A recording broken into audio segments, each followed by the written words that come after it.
Hi guys, good morning. Back to vlogging na tayo. So, I have here my Huawei Watch Fit 3. I've been using this since August, September, October. So, it's been 3 months na ginagamit ko siya. So far, so good. So, we will tackle the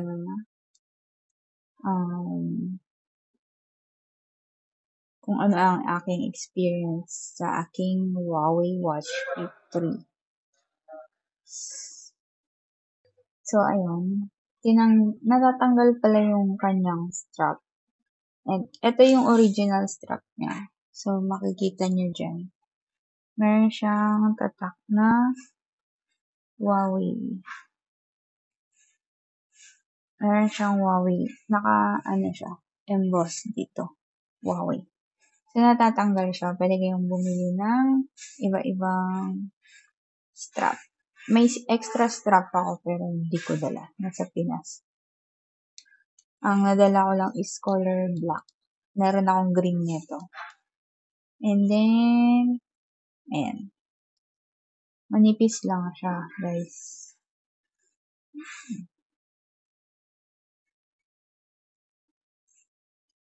Ito yung kanyang charging pin. Dito mo siya ididikit.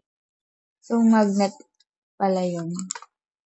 Magnet ang kanyang charger. Wait.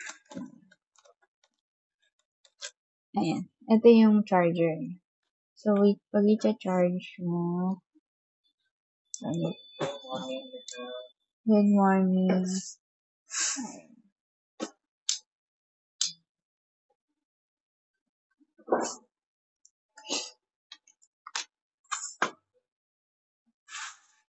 So, ayan guys. Ito yung aking watch face. Pwede mo siyang baguhin pag gusto mo. Meron yan settings dun sa kanyang Huawei. Ayan. Ayan. Para siyang Apple Watch. Pwede mo siyang lagyan ng pin. Ayan. Bubuksan natin. Ayan. Ayan. Dito sa my watch, meron siyang battery percentage, yung heartbeat mo, tsaka SpO2. Ayan. So, may breathing. And then, pwede ka din maka-receive dito ng mga notifications. Ang cute lang nito, yung makikita mo kung ilang percent di ba yung moon, may mga moon phases yun. Makikita mo din siya dito. Yan. Pag in-open mo siya, meron siyang ganito. Activity records. Tapos, may weather forecast din siya.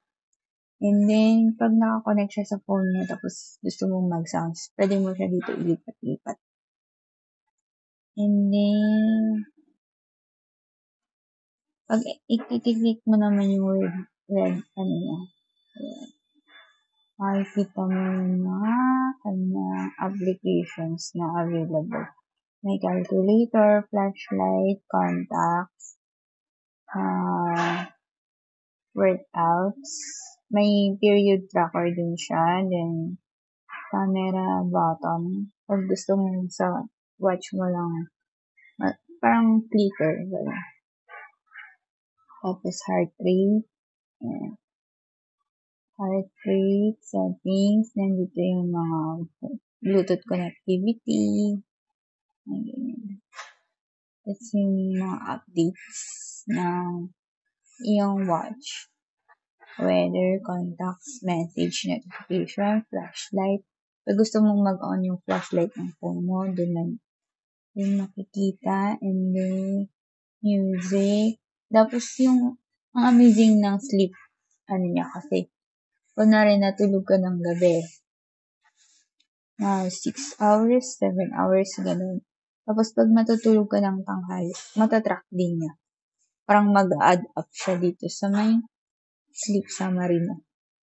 Yung mga ibang watch na ganito din. Hindi nila natatrack yung kunwari may na-nap time ka ng tanghali. Ganun. Pero ito, natatrack niya. Nade-detect niya, I mean. Kasi naka-Amazfit Bip Pro ako dati. Pag natulog ako ng tanghali, hindi niya natatrack. Hindi niya na-notify. So, ayan. Tapos, dito, may calendar din. Yung Clover, yung Health Clover, isi-set mo siya dun sa phone mo kung ano yung gusto mong makita dito, yung walking mo, yung sleep mo. Ayan. Ito yung current na nakalagay sa akin. Sleep time, walk, exercise. Ayan. Madami siyang exercise coverage. So, ayan guys. Hindi nga niya nagde-detect ng tanghali yung sleeping time ko yung dating kong ginagamit.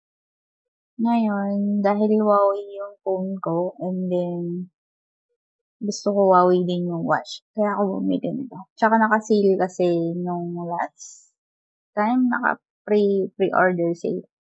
Kaya ako bumili din. Kasi meron siyang kasamang tumbler and then bag. Hindi ko na mapapakita dito kasi yung bag nasa staff house namin. Tapos yung tumbler is wala din dito. Hindi ko dala. So, color white yan lahat. If-flash ko na lang dito yung picture pala. Ginamit ko yung bag ng Huawei nung nag-flight ako pabalik dito sa Brunei. And then yung tumbler. If-flash ko na lang dito kung yung itsura niya. So, ayun. Back to the settings. Marami siyang marami siyang sports na pwede mong ilagay iset kapag ginagamit mo yung watch. May boxing, badminton, basketball, badminton, volleyball. May mga outdoor run, track run, indoor run, outdoor walk, indoor walk, cycling, indoor cycle, pool swimming. So, etong watch na to, pwede mo siyang ilubog into water. Ayan. Jump rope.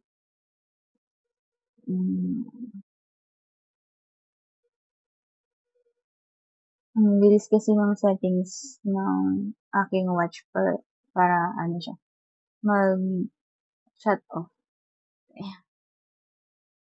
Ayan. So, other than that, my watch is nagagamit ko talaga siya kasi ako mahilig akong mag-walking because I need exercise din. Based sa ayan, meron na akong mga track records dito na minimize ko yung exercise ko into 5 kilometer per outdoor walk. Ayan. So far, namimit ko naman siya and then very accurate din yung detection ng heart rate and oxygen ng aking watch. So, ayan guys, very worth it na nagpalit ako ng watch kasi yung dati kong watch parang hindi na siya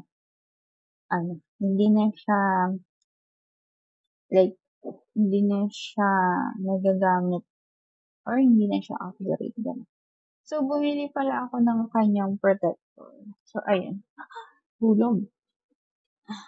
Bumili ako ng watch protector kasi pag ginagamit ko siya, like, pag natutulog ako baka mamaya maisagi ko, ganun. Tapos mabasag. So, pinakakaingatan ko ang aking watch. Ayan. So, pag may mga question kayo guys, may tanong lang kayo. Ayan. 'Pag nakaano yung ayun, wala siyang detection kasi hindi siya nakasuot. Pero 'pag ilagay mo yung dito, hindi pala siya nagde-detect 'pag hindi nakasuot, wala. So ayun, ilagay na natin yung kanyang strap, ayan. And then eto, very classy. Meron din kayong iba-ibang design na ng, strap na mabibili sa Shopee or meron din sa TikTok Shop, ayan. Ayan guys, ganyan siya 'pag nakasuot na. Ayan. Bale ito palang watch face is puwede mo niyong i-customize like kung gusto niyo picture niyo gano'n, puwede siya. Meron siyang doon settings sa inyong Huawei Health app na makikita niyo sa inyong phone. 'Pag wala kayong Huawei Health app, puwede niyo siyang i-download sa Google Play Store. So, ayun lang guys. Bye-bye. See you next vlog.